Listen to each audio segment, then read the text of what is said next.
It's kind of funny being like in my small little kitchen of a studio because when I was living in Sunnyvale with my parents, like I lived there for 16 years, so we had a really small kitchen too, but like they were able to make me like all of these Persian dishes.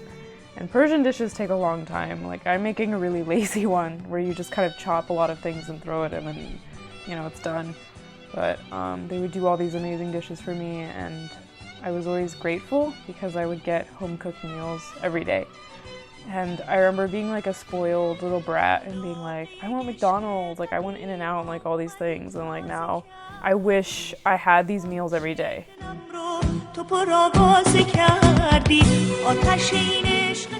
I'm Yasmina Abedifard, or Yasmin Abedifard. I'm Iranian American. My parents are from Iran and I'm raised and born here.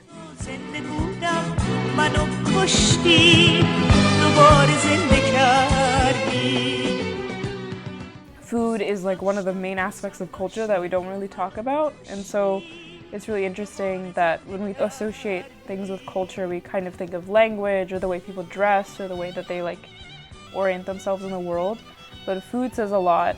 I feel like having a food is like really essential to your culture.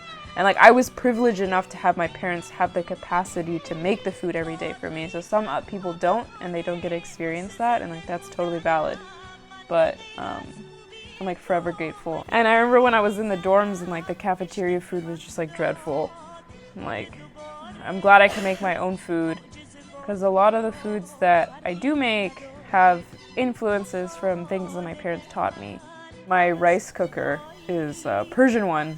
What it does is the bottom of the rice burns a little. You can also put bread on it so you get this sort of like chip-like sort of consistency of rice, and then you put usually a stew over it and it's amazing. It's not good for you, but it's really good. So I thought it was cute because I asked my parents for a rice cooker and they gave me this little thing and it says like Pars on it, so it's like hella Persian.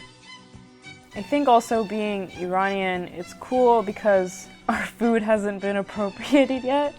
I mean, there's like fruit kebabs, but you know, I think the poor Arabs have gotten their hummus taken away and like there's like 50 million hummuses in Trader Joe's now.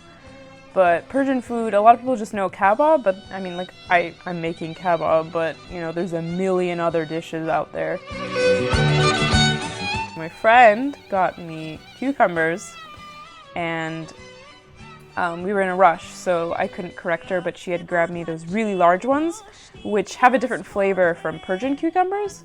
And Persian cucumbers is what you need for the dish, the one that I'm making with the yogurt. It's a yogurt, cucumbers, mint, and you can add the roses for garnish. They don't really have a taste. I just really like how they look. Persians are obsessed with roses. If you have any sweet from Iran, it has rose water in it. So rose water and roses in general are really important to Persian identity. Same with like pistachios and pomegranates. Those are like staple. So saffron, a lot of Spanish dishes use saffron. And Persians use it a lot too. Like I think they're the ones to utilize it the most. But what you do is you just put a little bit of saffron and then you put hot water and then you like water on it, and then that is sort of like saffron on your rice. And that's why you see a lot of Persian rice yellow, because it has saffron on it. Persian food is there's this word in Farsi called sadeh, like plain, but in a not bad. Like it's not too much, but it's enough to like be like, oh, I really want this later.